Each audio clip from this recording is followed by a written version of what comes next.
सो hey guys finally जे dynasty का season 2 आ चुका है। हमें जे डायनेस्टी के सीजन 1 के 10 साल बाद की कहानियां एक्सप्लेन होती है, जिसमें मास्टर डाओजोंग ने जे डायनेस्टी को यूज करने की वजह से उसकी गर्लफ्रेंड बी बी वांग की डेथ हो जाती है। इसलिए शाओ फैंग राइटर्स पाथ वालों को छोड़कर ड्यूमन कल्ट के साथ मिल जाता है। फिर हमें हमें जंगल के बीचों बीच का सीन दिखाया जाता है, जहाँ पे एक छोटा सा ढाबा था और ढाबे के आसपास बहुत बारिश हो रही थी और वहाँ पे बहुत सारे लोग इकट्ठा हो गए थे।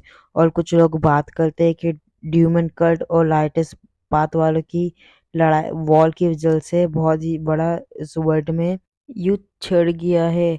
और कुछ लोग बातें कर रहे होते कि ड्यूमन कल्ट के 3 बड़े लीडर्स आपस में मिलने वाले हैं, ठीक है।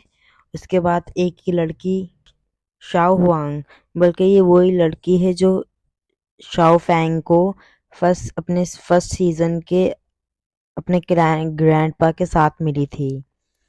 और फिर इसके ग्रैंडपा कहने लगते हैं कि तुम्हें जानना है, टोंगी जैंग कहने लगते हैं कि तुम लोग को जानना है कि ये ड्यूमन कल्टीवेटर्स एंड लाइटस पाथ की वॉर क्यों हुई इतनी सबसे बड़ी, और इस साल भी सबसे बड़ी वॉर इनकी क्यों होगी।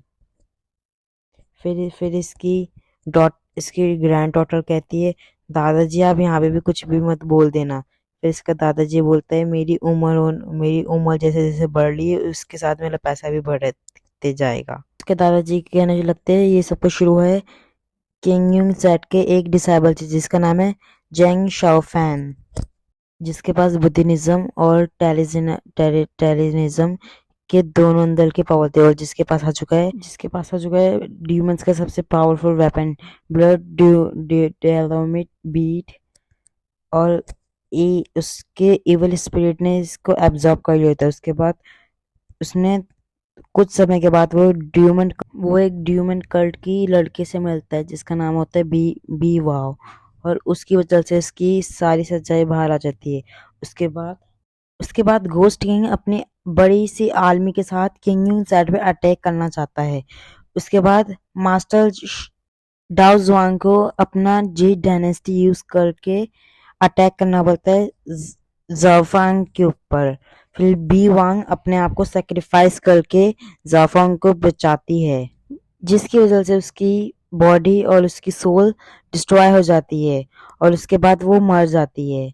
उसके बाद एक बंदा पूछता है फिर जाफान का क्या हुआ।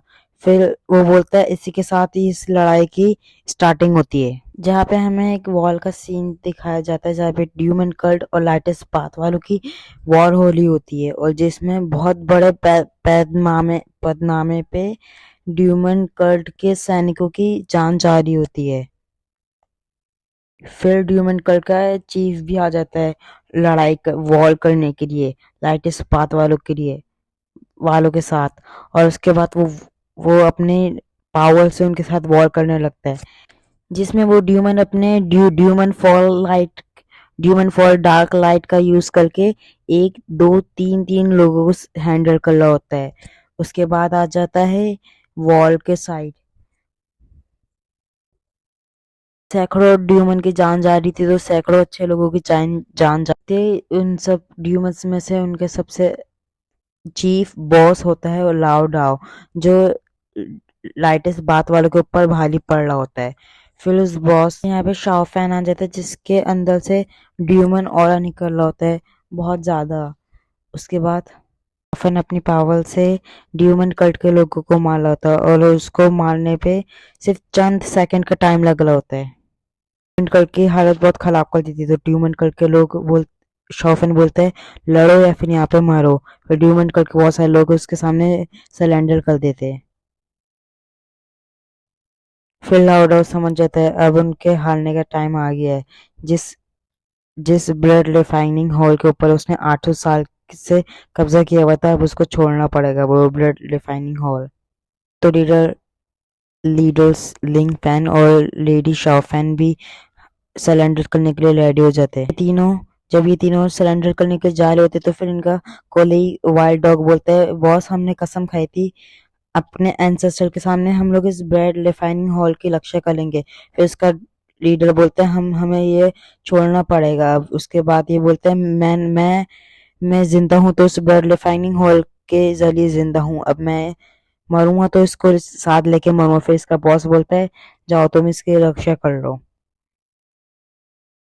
वाइल्ड डॉग के अंदर इतनी हिम्मत नहीं थी वो इतने सारे लोगों से लड़ सकता है, इसलिए। और अब वो पहाड़ी के किनारे में भी आ चुका होता है। पलक झपक के ही शाओफैन उसके पास आ जाता है और सारे लोग चले जाते हैं। उसके बाद बोलते हैं तुम्हें मुझे मारना है तो मार दो। वाइल्ड डॉग शाओफैन के पी फॉलो करने लगता है। उसके बाद शाओफैन बैम्बू पीक के एरिया में आ जाता है। फिर उसको शाओ क्यूई देख लेता है। फिर शाओ क्यूई इसके पास आता है। फिर शाओफैन देखता है उसका बैम्बू पीक वापसी से रिकवर होने लग गया है। उसके बाद फिर वो अपनी स्टिक में बैठ के चले जाता है। के साथ देखते हैं लिंजू ड्रैगन भी जाग गया होता है और फिर वो लिंजू ड्रैगन शाओतियान सेक्ट के ऊपर अटैक करने लगता है। फिर उसके डेसिबल्स को भी पता नहीं चलता ये क्यों अटैक कर रहा है, इसलिए पावरफुल डेसिबल्स फॉर्मेशन बना के लिंस और ड्रैगन को रोकने लगते हुए फिर शूशू भी आके उनकी हेल्प करने लग जाता है। और शूशू उससे पावरफुल हो गया है 10 साल के बाद। की हाउ मिलके इनकी हेल्प करने लग जाता है। फिर की हाउ अपने शॉर्ट स्लैशिंग लाइट स्लैश का इस्तेमाल करते हुए स्लैश करता है। उसके बाद वो पानी की कनेक्शन को काट देता है, मगर फिर भी वो अटैक रुकने का नाम नहीं लेता है। तो उसके बाद आ जाती सिस्टर जीशू। उसके बाद वो अपने अपने फ्रोजन सॉर्ड से फ्रोजन गॉड लाइट का इस्तेमाल करके उसको जमाती है। उसके बाद वो उसको ना रोक देती है। फिर वो चले जाता है बैम्बू स्टिक से।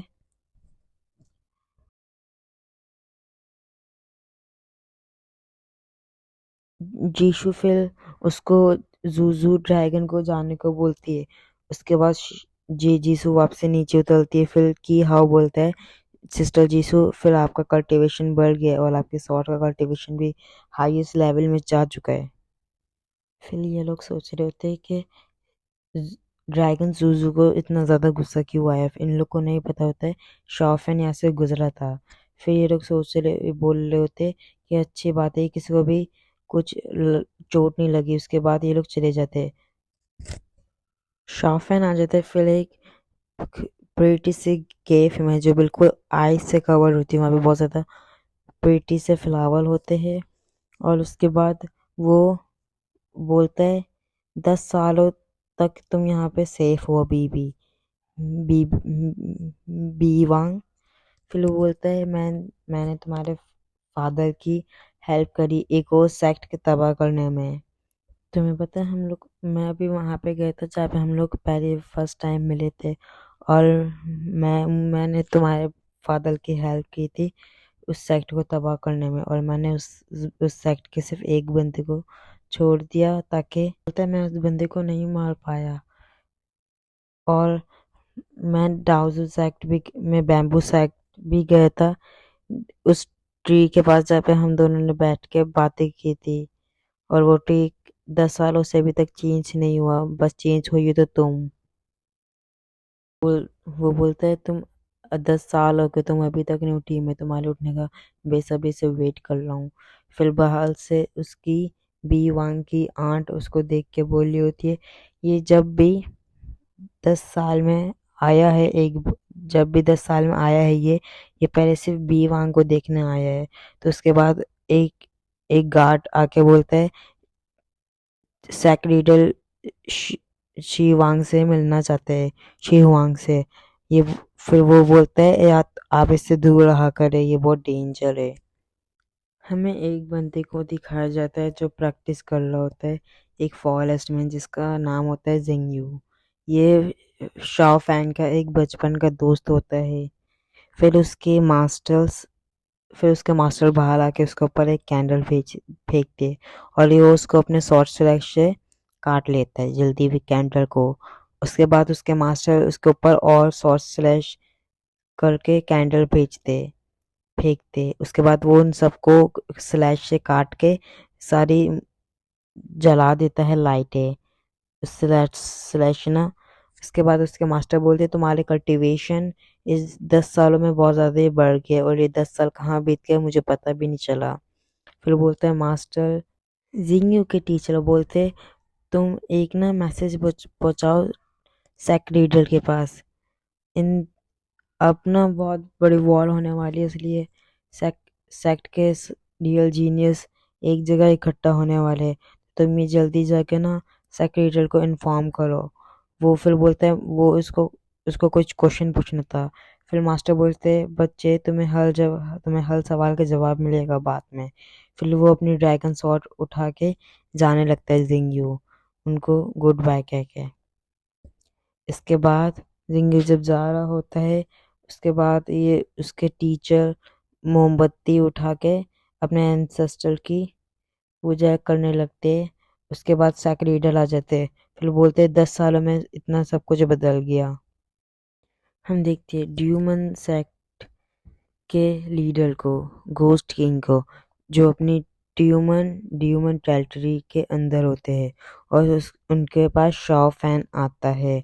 उसके बाद वो बोलते हैं शाओ फैन को तुमने एक और सेक्ट तबाह करने में हमारी हेल्प की, मगर तुमने ड्यूमन ब्लड सेक्ट के एक बंदे को क्यों छोड़ दिया, वाइट वाइट डॉग। वो फिर वो कुछ भी नहीं बोलते है। फिर वो बोलते हैं ड्यूमन ब्लड सेक्ट और तुम्हारा कनेक्शन बहुत अंदर का है। ह्यूमन सेक्ट का लीडर बोलते हैं चैंगशिंग डाउन में एक ट्रेजर है जिसको लेने के लिए बहुत सारे लोग पहुंच गए ऑलरेडी, तुम उसको कैसे लेने जाओगे।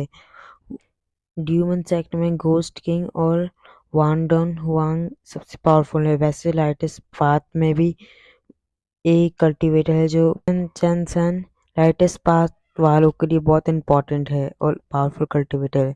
फिर घोस्टिन बोलते हैं हम लोग कैसे काम करने वाले हैं। शाओ फैन बोलते हैं हम लोग बस कोलैब होने का वेट करेंगे। ये जो यू जांग जी है ये चैनसन हॉल का यंग मास्टर है और ये बहुत हरामी और नीच किस्म का इंसान है। तो हमें बस कोलैब होने का वेट करना है इसका, उसके बाद हम लोग विन हो जाएंगे, हम लोग जीत जाएंगे। ये बोलता है फिर ये कुछ सोचने लगता है ड्यूमन सेक्ट का लीडर ना। उसके बाद चैंगशन पूछता है तुम्हें क्या हुआ, तुम क्या सोच रहे हो। फिर ये बोलता है तुम्हारी और मेरी सोच में बिल्कुल भी डिफरेंस नहीं है। ऑफन बोलता है फिर आपने मुझे इन 10 सालों में हेवनली बुक के 2 चैप्टर कंप्लीट करवा दिया, इसलिए मैं अच्छे से जानता हूँ मुझे क्या करना चाहिए क्या नहीं करना चाहिए। फिर सेक्रेटरी बोलते हैं हाँ तुम्हारे जैसा मेहनती इंसान बहुत कम ही इस दुनिया में होते हैं। वांडो महल में जाने के लिए बोलता है, उसकी सारी इन्फॉर्मेशन एक लेटर में थी। गोस्ट किंग दे देता है शॉ फैन को, वो बोलता है जल्दी जल्दी तुम्हें यहाँ से जाना चाहिए। जब हाउजन जाने लगता है तो उसको बोलते हैं सेक्रेटर तुम जाओ स्विंग पांग में, और फिर उसको लोग के बोलते हैं जिस हम होली रिलीजन के साथ जुड़े हुए थे उससे अब हम लोग अब लोग ना ड्यूमनिक रिलीजन बोलेंगे। फिर हाउजन बोलता है मैं इस 10 साल से इस होली रिलीजन में कल्टीवेशन करना और मैंने सिर्फ इसमें किल्स ही किए, तो ये होली रिलीजन किस किस बात का। फिर बोलता है कि तुम जहाँ पे पैदा हुए वहाँ पे तुम्हें ठीक लगते वो लोग। तो फिर शाओफैंग बोलता है कि ना राइट पाथ वाले ठीक है ना फिर ड्यूमन पाथ वाले। फिर बोलते हैं तो फिर तुम्हारे पास तुम्हारे हिसाब से क्या ठीक है। फिर उसके पास कोई जवाब नहीं होता है। उसके बाद हमें किंग यून सेक्ट में दिखाया जाता है कि सभी डिसाइबल एक जगह इकट्ठा हुए होते हैं एक एक अनाउंसमेंट के लिए। हर जगह से डिसाइबल्स आ रहे होते हैं।